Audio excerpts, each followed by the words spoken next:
In 98 AD, Roman historian Tacitus published Germania, a book offering a glimpse into the lives and customs of the Germanic tribes.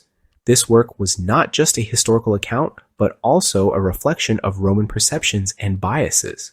These barbarians, as the Romans called them, inhabited the wild lands north of the Rhine and Danube rivers. The landscape was rugged and untamed, mirroring the Romans' view of the tribes themselves. Tacitus's account, a mix of observation and hearsay, painted a vivid picture of these peoples. His writings were a blend of fact and fiction, often influenced by second-hand reports and Roman prejudices. He described their appearance, social structures, and religious practices, often contrasting them with Roman decadence. Tacitus highlighted their simplicity and virtue, which he believed were lost in Roman society. Tacitus admired their physical strength and courage, but also highlighted their love of warfare and drunkenness.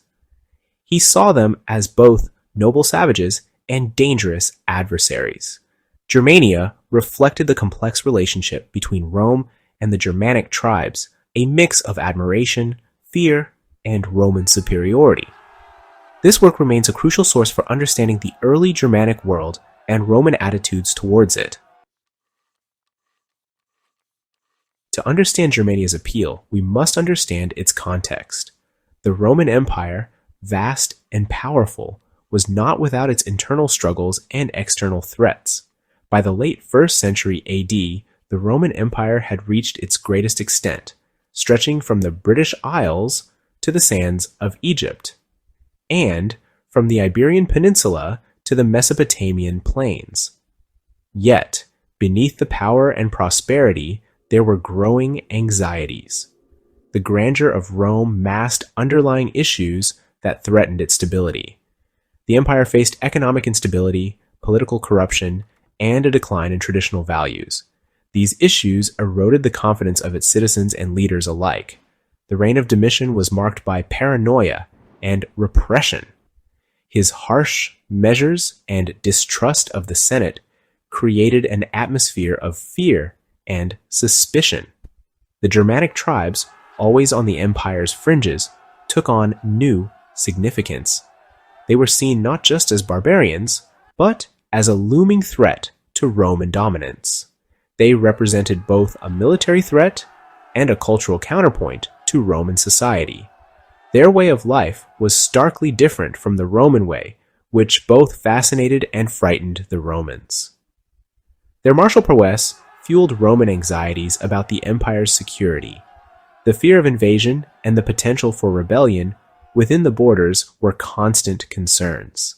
Tacitus presented the Germanic tribes as both a warning and a potential source of renewal for the Roman spirit.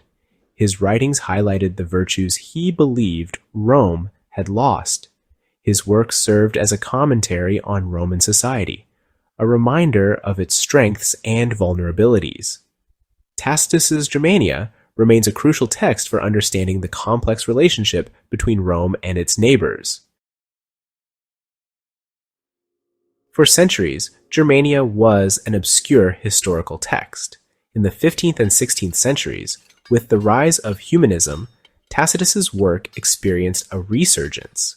This coincided with the emergence of German nationalism.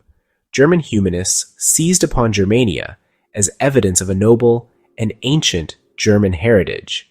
They saw in Tacitus's descriptions a mirror reflecting their idealized image, brave warriors, fiercely independent, and uncorrupted by Roman decadence. The invention of the printing press amplified Germania's impact, becoming key in developing a German national identity. The 19th century saw the rise of Romanticism, idealizing the past and celebrating folk traditions. German nationalists embraced the image of the noble savage, projecting notions of racial purity onto the Germanic tribes. They overlooked Tacitus's criticisms, focusing on his praise of their martial spirit and love of freedom. The Germanic tribes were transformed into Proto-Germans, exemplars of a superior race. This romanticized reading of Germania served a powerful political purpose, provided historical justification for German unification, and a distinct national identity. By the late 19th and early 20th centuries, the distorted image of the Germanic tribes had become ingrained in German consciousness. This image influenced Nazi ideology, seeking to establish a state based on racial purity and expansion. The Nazis used Germania as a tool for propaganda, embracing the concept of the Aryan race. They used Tacitus's descriptions to legitimize their expansionist ambitions. The Nazi concept of Lebensraum found twisted justification in Tacitus's account of the Germanic tribes' relationship with their land.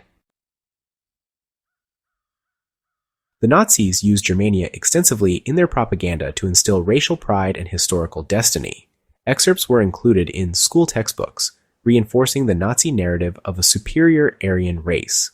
Public performances romanticized the past and glorified the Nazi vision of a racially pure Reich. The manipulation of Germania had a direct impact on Nazi policies, including the persecution of Jews and other groups. The twisted interpretation of Germania helped create a climate of fear and intolerance, justifying horrific crimes. The legacy of the Nazis' use of Germania is complex and troubling. They manipulated the text to fit their twisted ideology, using it as a tool for propaganda and justification of their heinous acts. This dark chapter in history serves as a stark reminder of how easily historical texts can be distorted. Their distortion of Tacitus's work serves as a reminder of the dangers of using history to justify ideology. The Nazis' selective interpretation of Germania was a deliberate act to lend credibility to their racial theories and expansionist ambitions. The exploitation of Germania has cast a long shadow over the text. This misuse has tainted its perception, making it difficult to separate the original work from the Nazi propaganda. However, it is essential to remember that Germania was a work of Roman literature. Tacitus wrote it to describe the customs and geography of the Germanic tribes from a Roman perspective, not as a manifesto for future ideologies. Tacitus offered a complex view of the Germanic tribes, defying easy categorization. His observations were nuanced, reflecting both admiration and criticism, and should be understood in their historical context. Today, Germania stands as a cautionary tale, reminding us of the importance of critical engagement with historical sources. It underscores the need for vigilance in how we interpret and use historical texts, ensuring they are not co-opted for harmful purposes.